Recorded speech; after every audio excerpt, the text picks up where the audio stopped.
Okay. All right, so we're moving on to the next part. Let me share the screen.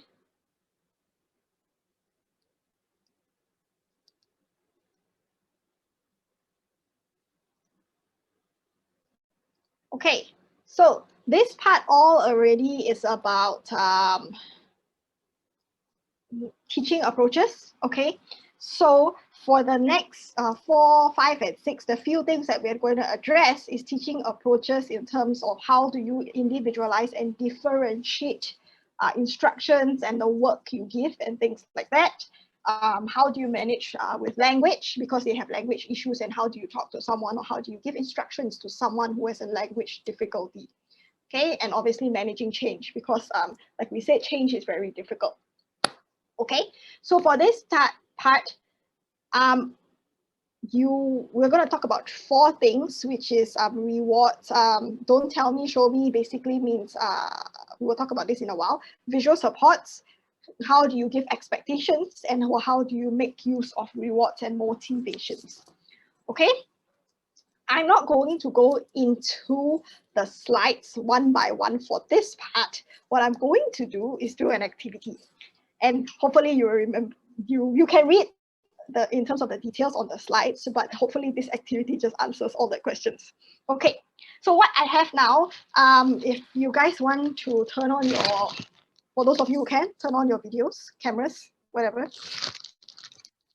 Okay, what I have here with me is bread. Okay, so yeah, I just ran down to get bread. So I have bread. Okay, so what we're gonna do is we're gonna make a peanut butter jelly sandwich, yeah. I don't have jelly, so we're gonna put butter instead. Okay, so I have butter, peanut butter, bread, and a knife. Okay, what I want you guys to do is spend the next 5 minutes, write out instructions to make a peanut butter, and assuming this butter is jelly, I'm just gonna assume this is jelly, okay. Peanut butter and jelly sandwich. Okay, write out in the next 5 minutes, write out instructions of how to make a peanut butter and jelly sandwich. Okay, after that 5 minutes is up, now it's 11:40, 11:45. Whoever wants to volunteer, you're gonna read out your instructions to me and teach me how to make the sandwich. Okay, awesome. Okay, you have 5 minutes to do it, yeah?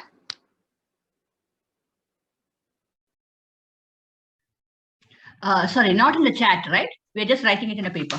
You just write on a piece of paper first. Okay.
Okay, 1 more minute.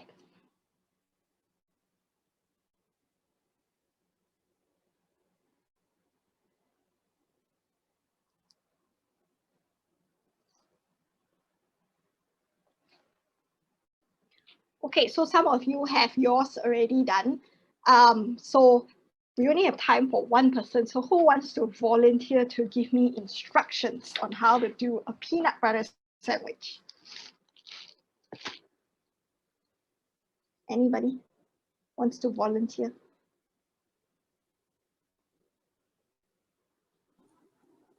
Excellent. I think I can. All right. Okay. So Zainal's going to teach me how to make a peanut butter and jelly sandwich. Okay. So I have all this here. Okay. So go ahead, give me your instructions. What do I do first? First, take a piece of bread by opening the pack. Okay. A piece of bread by opening the bag. Okay. Okay. Then Next. open the peanut butter jelly. Okay. Hold on. Give me 1 second. Let me kind of spotlight this so that everybody can see. Okay. Sorry again. Take the. Open the peanut butter and jelly. Open the butter. Okay. Use the knife. Take some peanut butter from the water. I'm right. Some. Okay. You can try spreading it over the slice of bread that you took earlier. Okay. Spread. Spread it all over. Take some more and spread it all over your bread.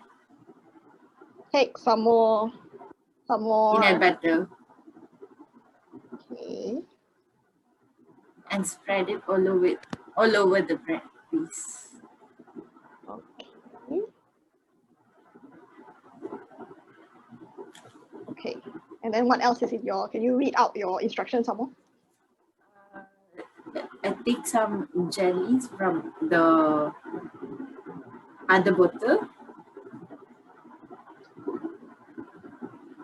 Take some jelly from the other bottle. Yeah, using the knife. I'm sorry. Okay. And spread it Okay. on top of. And spread it on top of the peanut butter in the bread slice. Okay.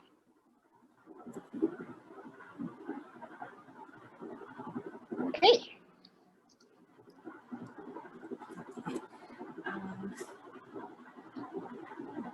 It's like I fold it and have it.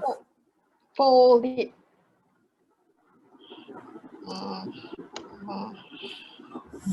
Fold it once. Oh, fold it once. Okay. Fold it once. Now you can have it. Okay. Awesome. Okay. All right. Okay. We have one more time for someone else. Okay. Anyone? One more person. Thank you. I know. One more person. Poor break going to waste. Okay. One more person. Jenna, hi. Yes. May I add something? Yeah, I would. What I would do is probably take all the items and identify the items first to the child. like this is bread, this is that. And then after that, I would emphasize on the transition signal, as in first, you take the slice of bread and actually show him and let him feel the bread. And then you go step by step. You take the peanut butter or whatever and incorporate a lot of visual items, as well as transition signals, like first this, next you need to do this, and get him in hands-on on it. Yeah. Okay, that's good input. All right. Okay, one more person. Who else wants to do it? What? Okay, you don't have to tell me. What we're going to do a bit differently is whatever you have written, just read out exactly what you have written to me. One more person.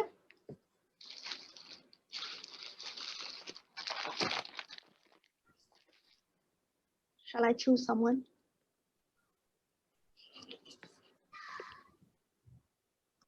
Okay, can I choose? I see Sumi. Okay, Sumi, okay, just read out exactly what you've written. Okay. I just wrote down in 1, 2, 3, 4, 5, 6. Yeah, it's fine. Okay. Yeah, just write number 1. Take 1 slice of bread. Okay. Number 2 wait. will be. Oh, sorry. I thought I was just reading it out only. Okay, I'm gonna perform it again. For bread. Okay, number 1, take out a slice of bread. Okay, 1 slice of bread. Okay. Take 1 tablespoon of peanut butter from the bottle. Sorry, are you doing it? Oh, I'm so sorry. Yes, I was just reading I'm doing it. Oh, okay. 1 tablespoon. Good question. Oh, you have a knife. Okay. Never mind. No. Okay, don't alter your instructions. Yeah. Okay, I'm just gonna assume. Okay. Okay, then what's your third instruction? Spread the peanut butter in the bread slice which is taken completely. Spread the peanut butter completely over the bread slice taken. All over. Okay. Okay. Okay, next. What's number 4? Keep the bread slice on the table facing the spreading up. Okay. Take okay, sorry, I have written tablespoon because I forgot about the it's fine. So knife part. Take 1 tablespoon of jelly from its bottle. Take 1 tablespoon of jelly from its bottle. Okay. Take another slice of bread. This one 2 slices of bread. Take another slice of bread. Okay. Spread the jelly taken on the bread. Spread it completely. Okay. All right. And then? Okay, spread the jelly on the bread completely. Then close both slices of bread with the spreading facing each other. Close. Very confusing.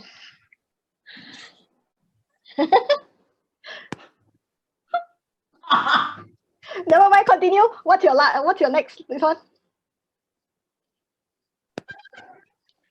Yeah, I mean, if you had followed the instruction, it would have been a sandwich. Now I don't know what it is. Okay. All right. So I have this. Okay. Thank you, Louis. Okay. Thank you. All right. So now to debrief. What did you gather from the instructions or this activity about how you give instructions to someone? What did you gather from this? Just now, Parimala said that she would have, introduced the items to the kid first. Okay. Anybody else? What do you gather from this? I think it should be more specific. Okay. Should have been very specific and step by step. Like no chance of getting confused. Like how I told you the last option, wherein I didn't think that it could have been closed like this. Yeah. Okay, anybody else? Might be I think it should be as simple as possible. Okay.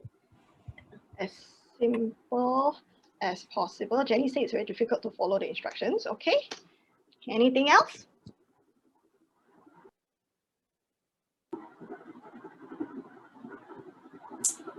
Anybody else has any other ideas?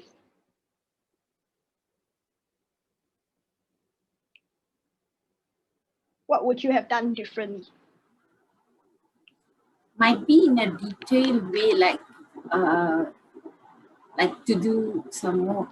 Might be like spread it from here until here. Guide it detailing. More details? Okay. I see that different people have different ways of making peanut butter and jelly sandwich as well. So my assumption in the beginning was that I was going to do a one-piece sandwich when I did sumi sandwich, but it's actually the two as well. Okay. All right, anybody else? Let me throw this question. If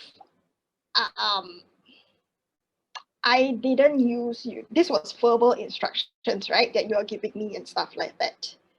Would have, that's why Jenny, okay, I didn't have to throw the question already. Jenny said it better to show than to instruct. Okay. Would it have been easier if I showed you instead of tell you? Would be. Yep. Okay. All right. So you see a few things. There are a few things. I'm going to write this before I forget here first. So language. Okay. There are a few things here when you tell, and this is something that if you feel it's easier to understand, then it would probably be easier for a person with autism as well. Because people, people with autism are very black and white, very structured. Okay. Number one, you guys mentioned to be more specific. Yeah. This is especially when you use language as well, because when you use words, it can mean different things to different people. When you said fall, when Zainal said fold in half, what does half mean? Half can be a triangle half, it could be horizontal half, it could be vertical half. It's different, right? When you say spread, Zainal said take some peanut butter. What is some? Some can be a lot to me, some can be a lot to you. Very different. So that's confusing as well. So Sumi said, okay, take one teaspoon. That is more concrete, right? So a lot, be most, you want to be with your language, be very specific if you can. Then you have to assume that your child actually knows what that means. Okay, so you always use language that is to your child's understanding if you want something to be clear. If you think that your child does not, or might have a doubt that your child might not know what this means by half, what is a triangle, what is a square, what is a braid and stuff like that, then you would have to change it to language that the child actually understands. Okay. So like someone said just now that maybe introduce the objects first. Yeah, so there's an assumption that the child knows what bread is, knows what peanut butter is, knows what a knife is, knows what a spoon is, knows what jelly is. That was the assumption. But if you have a child who has no verbal language as well, the child, when you say take one piece of bread, assuming the child knows numbers and concept of numbers, then it's also assuming that the child knows nouns and knows what bread means. And then you say spread all over, spread on top, spread under. That also assuming the child knows prepositions and top and bottom. Okay. Number two, your guys mentioned step by step. Okay, so I think that's very good as well because that is more structured. Number one, number two, number three. The assumption here is sometimes you will write without 1, 2, 3, 4 and assume that people know that you have to read instructions from top to bottom. That is an assumption that is socially appropriate. Not everybody with autism knows that. So you will find some children who will read top, then bottom, then center, then left, then right, and stuff like that. So 1, 2, 3, 4, 5 makes it very clear. This is step 1, this is step 2, this is step 3, step 4. Okay, if you draw something, even if you're giving instructions and you're drawing it, always label it as well 1, 2, 3, 4, 5, because not everybody knows top to bottom, left to right. Okay, more details, the more details and more specific you can go, the better. Let's like from some to 1 teaspoon, that makes it very clear. This is how much I need. Okay, expectations. So would it be easier if I showed you, if you showed me what exactly you wanted rather than me guessing, okay, this is what a peanut, you want me to do a peanut butter with 2 sandwiches or with 1 sandwiches? Do you want me to cut off the crust? Do you not want me to do? Why, you know, if you, some of you have done origami, have you seen an origami book without pictures? No, right? Why are there pictures? To make it I have easy an for idea us. how to.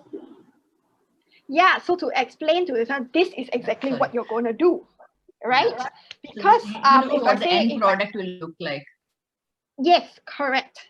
And that makes it easy for you when you finish to kind of reference, did I actually do the same thing? Why doesn't it turn out the same as what you show? If I just write out my instructions on an origami and just say that, okay, you are going to make a paper aeroplane. Paper airplanes look very different. Your paper airplane in your mind is very different from my paper airplane, you know, and stuff like that. So I don't know what you're trying to ask me to do. So if I had a picture in mind, then it would be easier. I know what I'm working towards, right? So expectations are very important when you're giving instructions, when you're giving behavior expectations, or when you're giving a task to be done.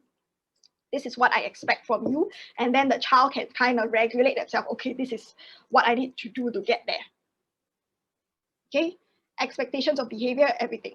Another thing, better to show someone, Jenny said better to show than to instruct. I give you 4 examples and then I want you guys to rate which is easier, okay? If you guys were given instructions, okay, so you have modeling or someone showing you how to do it. You have verbal instructions like what you guys just told me about. Someone draws it out and then someone writes it up. Okay, rate 1, 2, 3, 4. 1 being the easiest to follow and 4 being the hardest to follow. What would you put as number 1? Drawing, can it be like visual or something like that? Draws? Yes. Visual. Yeah. For me, I would say visual can come first. Okay, so some of you say visuals and drawing comes first. Okay. Okay, I anybody mean, different? pictures for them to see first. Okay, all right. Okay, Maybe anybody even else? modeling would do. Okay, so some people would say modeling is first. Okay, and then?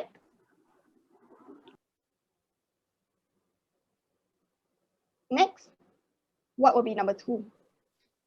Verbal instructions. Instruction, then modeling. Okay, so some of you will put verbal instructions first. Okay, some of you put, modeling as after verbal instructions or modeling as number 2? Modeling after verbal instruction. Okay, that's interesting. Okay. And then some of you will put writing first. Why? Writing as last. Not every children can read and write. Okay, fair enough. Okay, so this would differ depending on the child. Okay, but generally you will actually put modeling or visuals as the top.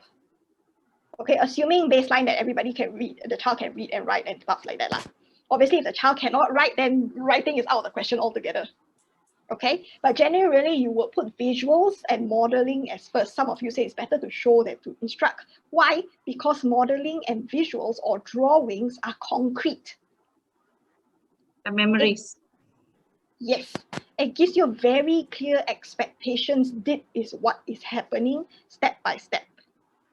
Okay, so why, let's say back to the origami, would it have been easier for you to read and see instructions from a book, or if someone shows you how to fold a paper airplane? I sees and hand do. I practice that. Yep.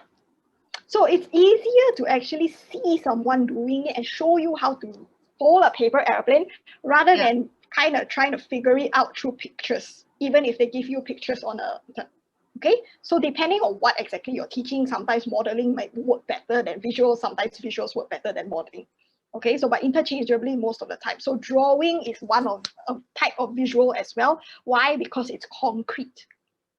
Okay, verbal instructions always comes later on because you have to remember people with autism struggle with language. Okay, and language is something that you hear once and it disappears. So with language, yep. One more thing, Joanna, I just want to check with you. Yeah. Sometimes they say kids like, autism kids, Mhm. we have to lessen our verbal instruction when we are teaching them something because action and they see things is can't help them more than rather we are giving, when we are doing modeling also they say limit your Yes. conversation with what we are doing. Is it right? Or Correct. we only give them a simple and a very sharp instruction? So you cannot not have any instructions at all in terms of verbal, right? So what we want to do is always depend on what your purpose is. Go back to your purpose. My purpose now, let's say, is teaching origami. I'm not working on language. So forget the language. Use the simplest language I can think of that is easiest and shortest. Concrete, short, simple. Okay, and I will couple it with visuals and things like that together because my end goal is to get him to put a paper airplane. However, if I am a communications teacher, an English teacher, my end goal is language. Then I want to expand on his language. Then I have more abilities and more freedom to kind of expand more on language and get him to understand instructions that are a bit more complex. So is it can be like what you are saying is objective and the purpose. Objective and purpose, is it similar? Can be. Yes, correct. Right. Thank you. Always go back to your purpose. If my purpose was teaching language, then there's no point for me to go simple language because I want to expand on his language skills. Vocabulary. Right. Yes, correct. All right, but in this case, I'm teaching origami. You're teaching me how to do a peanut butter sandwich. You're not teaching me language. So in this case, then my end goal is to make that sandwich. So visuals, drawing would help. But I think in this case, a lot of people would say, I think modeling comes before visuals. Because if you show me, I get it done faster. It's more concrete. Verbal instructions is something that you say once, it disappears. So I talk to you once, then I have to kind of remember your instructions. I kind of have to process all the instructions. If I don't know any words that you are saying or it's too abstract or stuff, I'll have to think about that as well. So by the time I finish all that, I forget your instruction. What are you trying to tell me to do anyway? Okay. Writing, if your child is a bit older and they can write, say a teenager or your older kid, primary school, writing is also on par with visuals or drawing because it's concrete. Okay, so sometimes you can't draw all the time. So if your child, sometimes you're right. So I have a child who is 6, but who's moved on from drawing and stuff like that already. He can understand reading and writing very well. So we would write our schedule instead of draw it anymore because he has that language skills to do that. Okay, so moving back to this, okay, you have don't tell me, show me, modeling. If you can't model or draw, provide visual supports. Okay, so that means like if you can draw it, you have, okay, so example, I have some examples here. If you type why pictures are so important for people with autism, you can use it for visual schedules. You can use it for timetables. You have different kinds here.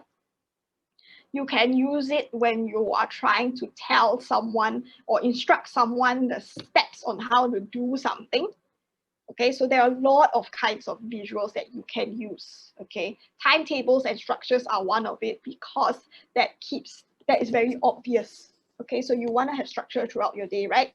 So timetables and stuff like that. So visuals, very, very important. And so they say that for people with autism, most of the time they are very visual learners. Okay, so in terms of learning style, always couple it with visuals. Okay, especially when you're describing something that's very, very abstract, provide pictures, try to show them in terms of support. And so instead of just explaining to them, I want to see how it's done as well so that I can couple that together and make more sense of it. Okay, because you know, in the theory of weak central coherence, right? They have very bad, they have very difficulty in imagination and abstract work and things like that. So when you tell someone something without that visuals or that pictures, it's up for imagination. And when they are people who struggle with imaginations, it's going to be very hard. What exactly are you trying to tell me to do? Because I can't imagine it. Okay.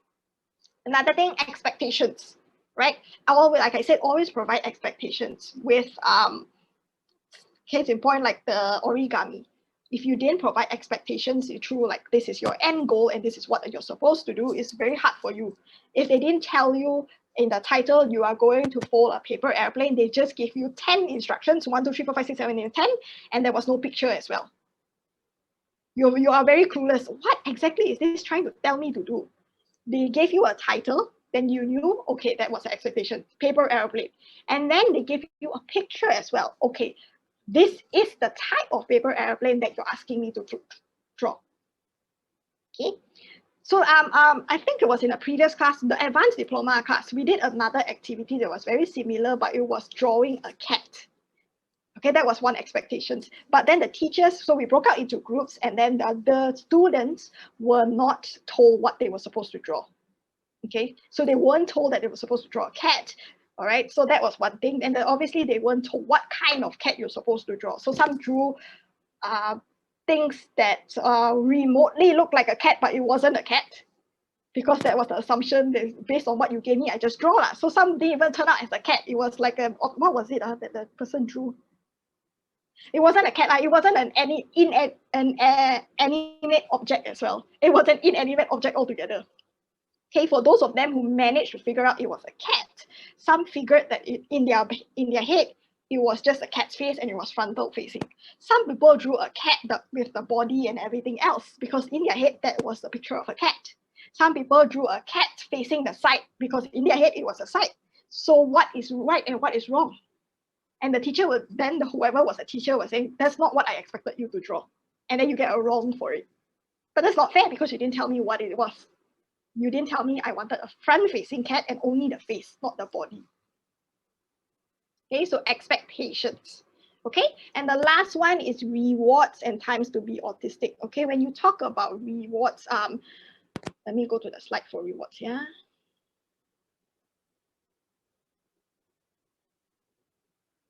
Okay, so in terms of this behavioral, there is this behavioral theory of learning or behavioral principles that all behavior is a form of communication, and all behavior or any kind of learning, it doesn't have to be behavior, or any kind of learning that happens, including behavioral learning, is largely a product of the consequences of your society. So if you're punished for it, you will decrease it.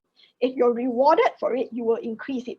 So in terms of learning and teaching using these principles, a lot of teachers, we all do that. Why do we reward someone? It's in hopes that they will continue doing it. Why do we punish someone? So that they will stop doing it, right? So a lot of teachers with this knowledge, use this very intentionally to teach people. And this comes with autism as well. You use it very intentionally, your reward system or your motivation to increase certain behaviors. Consequences are very, very important. Feedback is very, very important. Say, for example, you're doing, you give a worksheet of 10 questions, math 10 questions. And then you just write there, you get 80, the child submits it to you. And then you just write there 70 and you give it back. Does the child learn effectively what was correct and what was wrong and how to correct it? Not very, because there wasn't a tick or there wasn't a cross that this is correct, this is wrong. So the child is obviously left to kind of figure out, was this right, was this wrong, which one was right, which one was wrong. So feedback is always very, very important. Same with when teaching and stuff like that. So every time a child does something correct or something is appropriate to, or show something that you expect of the child, reward, reinforce.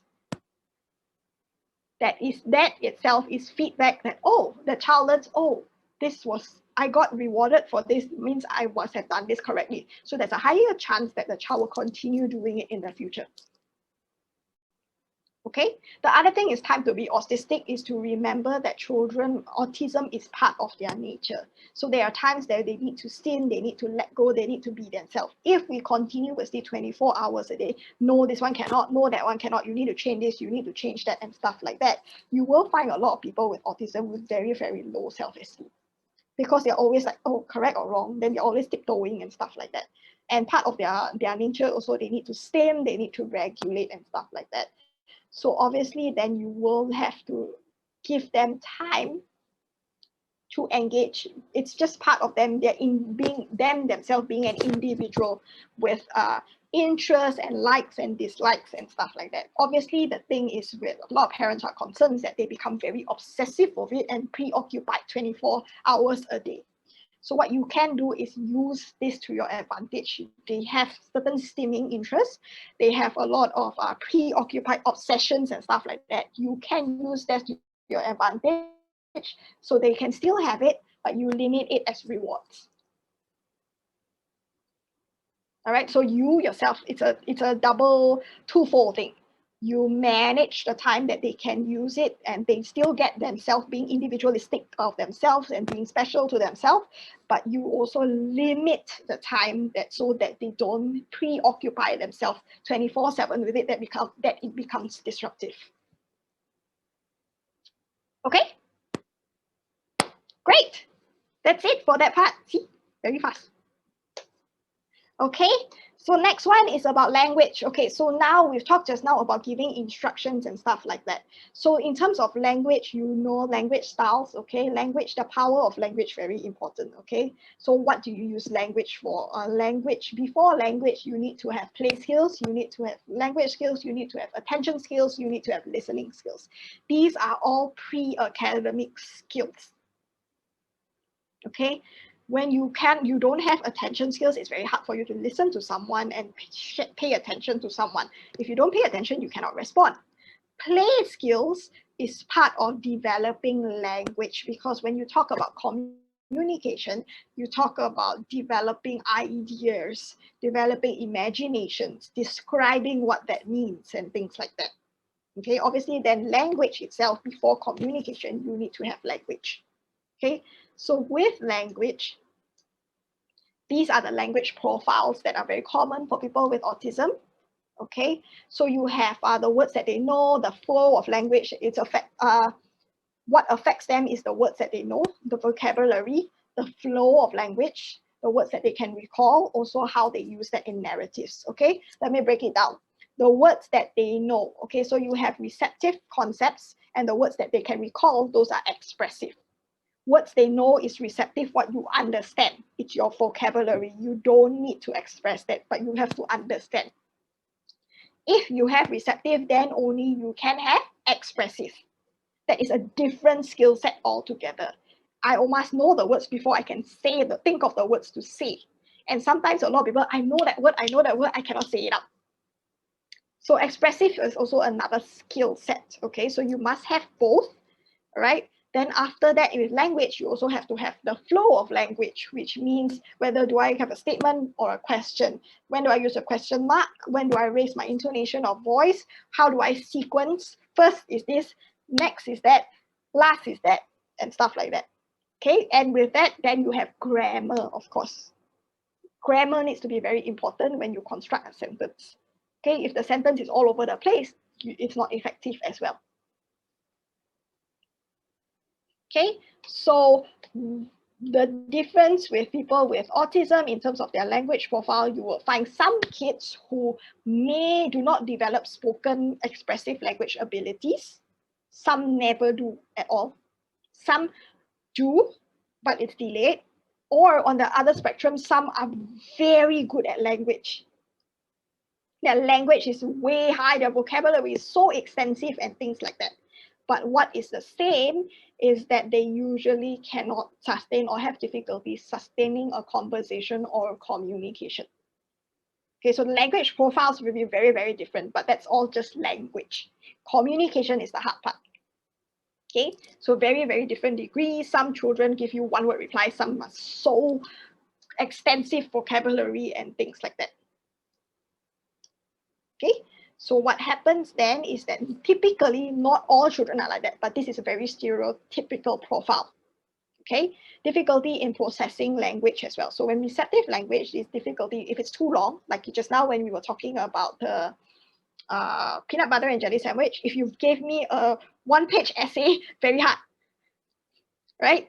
Okay, so sometimes they have difficulty in processing. Those are for the receptive language people. If there are too many relative concepts, like we said, what's a half, what's a square, what's a triangle, what's top, what's bottom. If we are said too quickly, so some children need time to process. When you have difficulty riding a bicycle, you need more time to kind of maneuver that and stuff like that, compared to someone who is an expert at riding a bicycle. So children with autism have difficulty with language, means they still need time to process it. Okay, so if you talk too fast, also very difficult for them. Or containing something abstract. We know they're very black and white people, things that are abstract, imagination very hard. A half could be top, a half could be bottom. All right. What is half in this bottle? For example, I'm showing you this bottle. This could be half, this could be half. Some people, this could be half. You know, it's very open, okay? Another thing is echolalia, which we talked about. They may repeat what is said, and most of the time they repeat what you say or repeat something in a movie or a cartoon that they've seen as a way to kind of either process information, or they figured that, oh, if I say this, it means this, so I will keep repeating this. So I have a child who, for one time, I think he was learning about how to make, so there was this video about how people make crayons and stuff like that. So one day while he was watching the video, I was sitting behind him, and then he mentioned that cannot eat crayons. So I responded, oh yeah, you can't put crayons in your mouth because it's not edible and those kind of things. For some reason, he took that as, oh, cannot eat crayons gets attention. So for the next 1 week, he will run out of class and just come to me, touch my leg, and cannot eat crayons. And then he wait for you to respond. And when you say, yeah, you don't eat crayons, and then he will smile, and then he will run back. So he used cannot eat crayons as a way to, hey, I want to talk to you, or hey, I want to tell you something. Right? So some children are like that because their language profiles are not very similar to a typical child. They either repeat what you say as a way to process information, same like us. When you repeat numbers to me, okay, wait, let me repeat it back and see if I remember it. Or they use it as a way to communicate because the content is there. Okay? Number 3, expressive language hides their ability to process and they have difficulty in reciprocating. Okay, Christina, you have a question. Yes. Does this include Yeah, can I just speak? reading? Yeah. Yeah, sure. Say about language, you say that it's difficult to communicate, right? So what happens if, let's say, the language is like, for example, reading? So in the sense that he can just read the words out, okay, but he might have difficulty understand the concept. But is the reading skills compromised when someone has ASD? Or No. you get what I mean? On, again, yeah, I get what you mean. So it depends again on other profile, because reading comes with a lot of different other skills, like executive functioning skills, working memory skills, processing skills, and stuff like that. Assuming that child doesn't have that difficulty with that, then reading will come naturally. But with reading, there's another side to it. You can just read anything. For example, I know Korean, for example, because I have Korean heritage and stuff like that. But I know I can decipher what it means. I can sound it out. But understanding what that means is a total different thing. Yeah. So right? The part that you decipher it, or you look at it, you know that word, it's no problem. You know ABCDs. You can. If someone say, can you write out how to spell apple? Yes, it's possible for them to spell out. Yeah, they will probably, if they don't struggle with like attention issues or working memory issues, they will probably be able to do that. It's just that with reading, it comes with a lot of comprehension, and that comprehension comes from a lot of context, a lot of social context, a lot of social understandings, and you put context to it. So sometimes comprehension might be hard, but then comprehension also comes with another set of things, you know, with comprehension also uses executive functioning skills. All right. You know, What being about, able to sequence. okay. Yeah. So I guess the same applies to music. Like if I see someone that is very, very, very good at music, but displays some signs of autism. Yeah. So can be very good at music, right? Because it's I mean for me music is a language as well. So yeah. Okay, so music hits a different part of your brain. That is very, so music is a right brain thing, language is a left brain thing. So sometimes, like you say, yeah, music is a form of communication. That's why you say it's a form of language as well. So there are some children who are very, very good at music only because there is no social context to music in that sense. Yeah, but I mean, obviously, if you're going into music appreciation, that is very different. Okay, this makes you feel this one and stuff like that. So sometimes a lot of kids can use, and teachers use music as a tool to kind of support learning as well, because music hits a very different part of the brain. So will kids with autism learn better when you use music as a tool to teach? Is it possible or is it not? It's possible, and it's possible with all children exactly, because it's a multi-sensory thing. Okay. You're not just relying on verbal and things like that. You're using a lot of different areas, like visuals coupled together with verbal, or music coupled together just to help memory, which we do as well. So it does help. But the thing is, a lot of people think that, oh, people with autism are very, very good with math, or people with autism are extremely genius, musical geniuses and stuff like that. That is not exactly true. That is called, there is a type of autism that is called savant, SAVANT autism. And that's only like 5% of people with autism who are geniuses in what they do. So in Malaysia, there is Clarence Kang, who's a musical genius. He wrote a symphony, his own symphony at like 10 or something like that and stuff. But that's not to say that other children are not good at what they do. Like, they have strengths and weaknesses, but it's just only a percentage of children who are geniuses.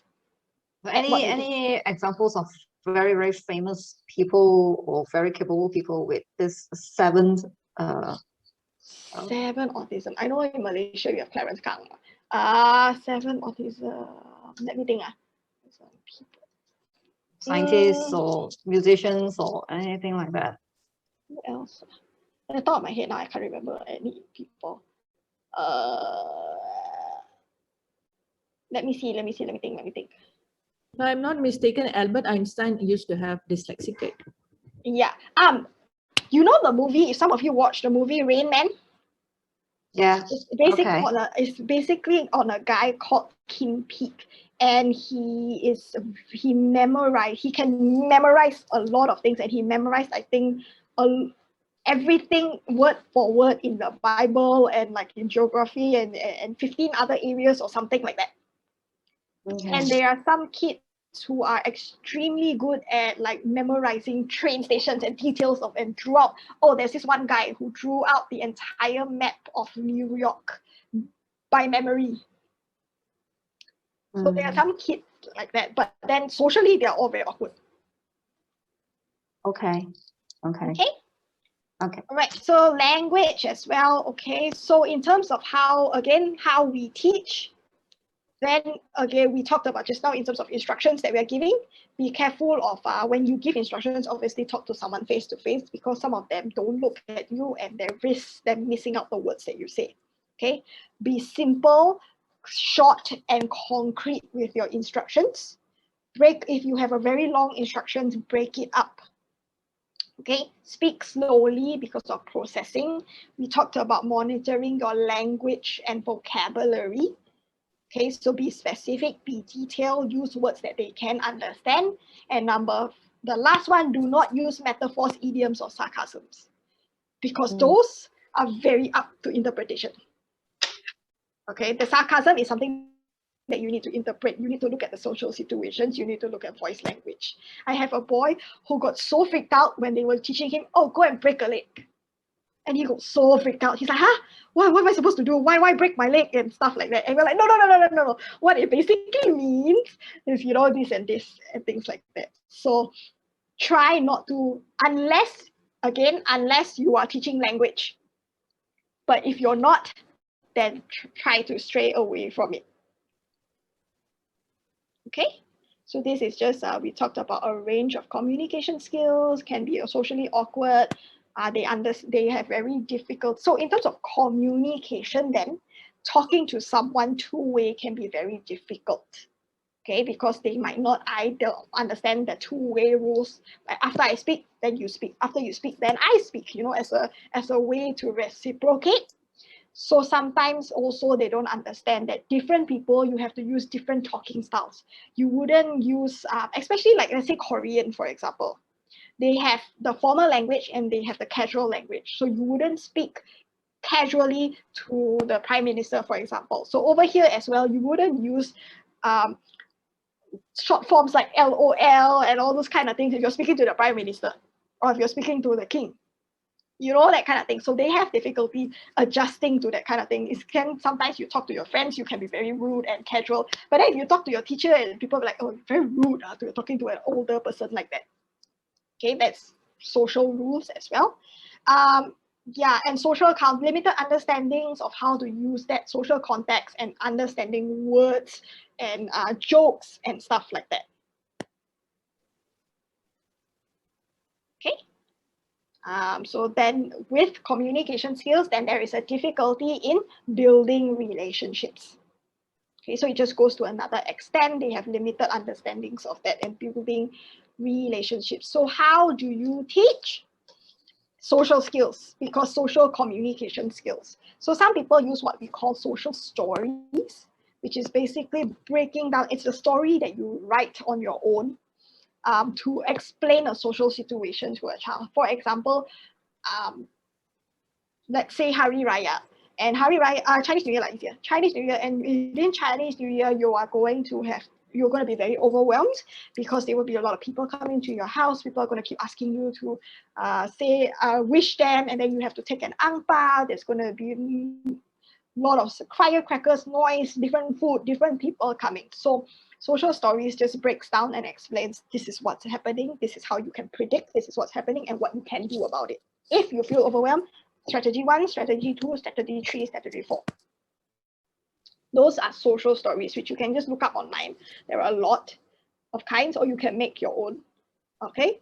Teach skills that are very important to everyday life. If the child engages in a lot of attention-seeking behaviors that are very disruptive, then that is probably something that you really need to work on. Okay, can be taught in individual than in group settings. So this is called breaking down, because just now when we teach a peanut butter jelly sandwich, we don't assume that a child knows how to do it immediately. So with like washing hand skills, a lot of people just immediately pick it up on their own. Okay, but people don't assume people with autism do that because it's a social thing. All right, so break it down for them, teach them step 1, step 2, step 3, and usually you will teach them as an individual first. When that is ready, then move on to a higher learning difficulty, which is to generalize it in a group. Okay, so every time you always start, say for example, you're learning dance routines as well. You usually learn it on your own first, and then only when you're very good at it, then you move on to let's try it in a group and see how to coordinate. Right? Same thing. Okay, learn like that. Okay, model good or social skills and good peer models as well. So this is just providing expectations. And sometimes with some who are very severe, then you will need help of a speech and language therapist, because they have more dedicated, they are specialists at not only producing speech, but also the other aspects of using language to ask, using language to narrate, using language to say no, using language to get more information. So they are trained to, besides getting children to produce speech, they are trained to help children practice communicating. All right, so sometimes you will need a speech and language therapist or dedicated time with them to work on language as well. Okay, and the last one finally before we finish is just very simple. Managing change. Okay, so I'm not going to go through the details, but I'm just going to ask you to give you a very short narrative. Okay, for example, I want you guys to picture this with me. So I'm going to walk you through a little scenario, and hopefully that will give you an idea of why you need to manage change. Okay, so imagine all of us, assuming there's no MCO lah, okay. So imagine all of us get to go out and stuff like that. Everything is as fine pre-COVID and things like that. And we have a class, we are all in a classroom. And I said, okay, you know what? Today we're all gonna go out for a field trip. Okay, and I tell you guys at home, and then people will be like, okay, what do I wear and stuff like that. So I was like, okay, you know what, wear whatever you want, whatever you're comfortable with. So some of you will come in shorts and t-shirts, slippers, whatever. And I say, okay, you know what, we're just going to the mall, it's fine, wear whatever you want. So most people sometimes just wear very casual shorts, t-shirts, maybe their hair's not done or they don't put makeup, whatever it is, they just go. Okay, so we start now, it's 12:30. Okay, we're going to a mall, say for example, we go to Mid Valley, for those of you who are in KL. Okay, so I said, okay, you know what? So people are asking, what are we doing in Mid Valley? So I said, okay, you know, let's go watch a movie. Okay, so everybody, okay, fine. You know, I'm very excited. I have a lot of energy and stuff. Go watch a movie. Okay, we spent 2 hours watching pre-COVID. Maybe you watched Avengers and whatever not and stuff like that. Some of you tolerate it because you don't like Avengers. Okay, and things like that. So you come, fine.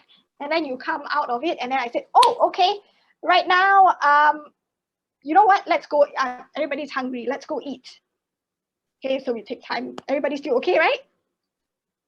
Okay, fine, still tolerable, fine. Okay, let's go. Let's go watch, let's go eat, and then we decide what to eat. And some of you are vegetarian, some of you cannot eat beef and stuff, but you tolerate it. So you're like, fine, it's just whatever it is on there, I'll just eat. Okay, so we go eat. Now it's 3 o'clock. Everybody still okay? Okay, fine. 3 o'clock, fine. Okay, so what do we do next? Let's play bowling. Okay, so we all go bowling. We play bowling for the next 1.5 hours. Some people are tired, you know, I'm not very great at bowling, so my arms hurt and whatever not and stuff. Okay, finish, 4:30. How is everybody doing now? You okay, yeah? Should be a bit tired. Oh, okay. Tired. Okay, we're getting there.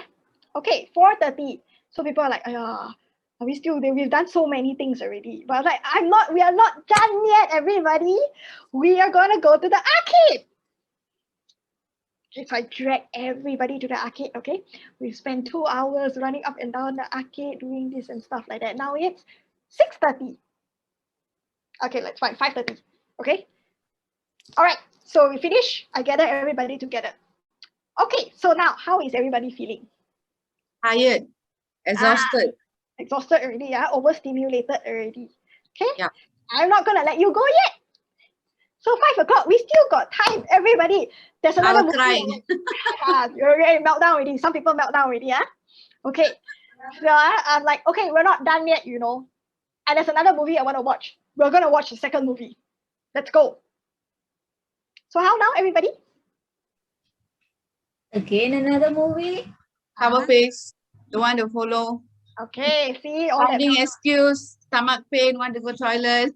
Okay, see, all start already, right? All this fun. At the beginning, everybody was perfect. Okay, finish already, yeah? Come back out. Oh, okay, 7:30. For those of you who know Mid Valley, there is a hotel next to that, right? Citytel. So I'm like, okay, you know what, guys? We're done. Okay, let's go to the hotel next to them. And everybody tired, your hair all over the place, sweating, you know, wear short slippers, everything. We go to the hotel. I drag everybody there to the hotel. I go up to the first floor. I go to the ballroom. Okay, you go to the ballroom, then you see, wow, why so many people? Suddenly it's so crowded. Everybody is walking up and down, talking, laughing, and stuff like that. And then I tell you, oh, yeah, by the way, I forgot to tell you, you were supposed to go for a wedding dinner. Okay, now how do you feel? Might be exhausted. Anything else? Exhausted? Oh, what's your immediate reaction to this? Remind this, you all are wearing shorts and t-shirt and slippers, yeah, by the way. Angry.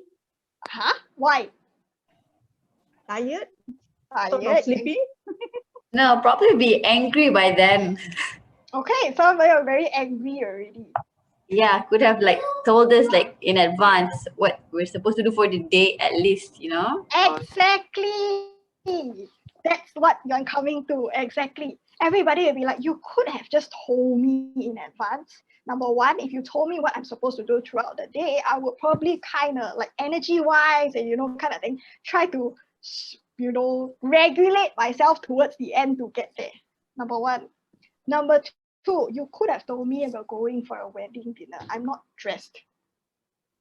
If you told me in advance, I would bring my makeup along, I will bring, my clothes along, my shoes along and stuff like that. You don't expect me to go to a wedding dinner wearing shorts and slippers. Right? That is exactly it. My point. And when you're doing transitions with people with autism, predictability is very important. When you're managing change, change is so hard for, if it's hard for you just now, like just now when I keep asking you to change towards different things and stuff like that, can you imagine someone who is struggles with unpredictability and struggles with the issue of not being able to predict what is happening next because the world is so dynamic. Okay, so even more for people with autism, when how you manage change causes a lot of anxiety. Of course, so schedules and giving them predictability and expectations is very, very important because it then helps them to kind of plan out throughout the day. I have to tahan or I have to regulate until a certain extent and then I can let go after that. It's the same with us. If I didn't tell you expectations that, okay, you start a job, I didn't tell you when to start, what time you go back. So you'll be just waiting there until like 8:55. I don't know, what time am I supposed to go to work? What time do I start work? And then at 9 o'clock, I can tell you, oh, by the way, you start work at 9 o'clock, you have to be in the office. You'll be like, you guys just told me earlier, right? I was sitting here like sitting that waiting for you to tell me when. Now I need time to kind of prepare and I need time and traffic to get to my office. There's no way I'm going to get there at 9 o'clock. Same thing, children with managed change, you give them predictability, it gives them time to process. Gives them time to process, accept, okay, this is what I need to do next, this is what I need to prepare, this is what needs to happen and stuff like that. So then they become less anxious, less distressed. So in change, in transitions, whether it's changing from just one activity to another, or it's changing their routine, or if it's changing big things like changing school, starting a new school, moving house, or things like that. When it's a big thing or whether it's a small thing, predictability is very important. Preparing a child, this is what's going to happen. How you do that, you can do that through schedules. You can do that through just talking to them. You can do that through social stories of, okay, this is change, yeah, this is what's going to happen in your new school, yeah, by the way. Or you can even do orientations with them. You can walk them through, this is your classroom, this is your teachers, these are going to be your friends, this is your new school and stuff like that. That keeps someone calmer. If you wanted predictability from me in a field trip and that would have kept you calmer, then even more with people with autism who struggle with it. You just have to go in more intensity and more detail. Okay, that's it. That's all about managing change. All right. Okay. Oh, and chapter 7 is nothing, right? Yeah, chapter 7 is just resources. Okay. So you can read in a little bit more details about the tips and tricks there in your slides, but because of the lack of time, what I usually do is just explain to you how you feel, because more importantly, instead of just memorizing strategies, you just know how it feels for you, then you will empathetically know what to do for your child already. All right. Okay. The thing is, we were supposed to talk about assignments and stuff like that, but a lot of you had to go and leave. So is it okay if we start 15 minutes earlier next week just to talk about assignment? Okay. Yep. Can 9:15? Can you please type that into your WhatsApp group for those of them who've already had to go off because they had meetings and stuff like that. Just to remind them that let's just start a little 15 minutes earlier so we can go through the assignments. Okay. Okay, because next week is ADHD and we have to do another bullet train. It's very little because you only have 2 hours. All right. For ABA, we have more time because we have 3 classes. So that's a bit easier to do. And hopefully we can sit in 2 hours. So can you Yes. just quickly walk us through, like, I know that nothing in life is very constant or predictable. So when there's unpredictable stuff and the kid is having an explosive tantrum or outburst, right? What are the things that we can do? Just maybe a simple one, just want to know, like. Okay, so if you know the thing, preventive is better than cure. So if you know it's going to happen and the child is very, very rigid and stuff like that, you want to prevent. So if there is a change that is going to happen, like unfortunately, they have no ice cream at McDonald's today. You know, that kind of thing, and you don't get it. Or sorry, mommy has to make a detour or whatever, that kind of thing. So you know that are things that you know you can control, right? Because it's something that is you have this one over. So in terms of preventive measures, then you can talk to the child about it first. How you talk to the child, hey, by the way, it's a change. We're not going to get this anymore, but we're going to do this. So always with talking to the child about change, you have to remember with children, right? Once you say no, it's like the end of the world to them because that is the world to them. You know, their world is that small. So always with any kind of children, right? You always have to give, we don't do this, but we can do something else. Give them an alternative to it. So when you talk to a child, again, sometimes verbal very hard. So sometimes we take a piece of, immediately on the spot, take a piece of paper, draw it out. By the way, this one no more, we are going to do this instead. Okay, so okay. Try to do that if you can prevent. Sometimes I prevent 10 minutes in advance. I know it's going to happen already. Or by the way, in my head, oh no, I need to do something else instead of this before we go home. So like I would for 10 minutes, by the way, yeah, we're going to change. And then another 2 minutes later, by the way, we're going to change. 5 minutes later, remember, we're going to change. You know, just give them time to process it. Okay? Okay. But if the change, sometimes you cannot prevent all that from happening, then during a meltdown or stuff like that, sometimes you talk, when you're angry, when you talk to someone, people cannot hear already when you're angry and stuff. So most of the time, I either tell them once, if it doesn't work, I would draw it out and be more empathetic towards it. I know it's hard. It's not your fault that you're angry and stuff like that, but this is what it is. And then hopefully they will process it on their own.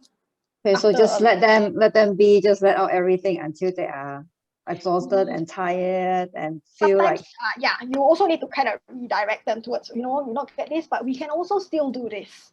You know. Does distraction work well with children with ASD?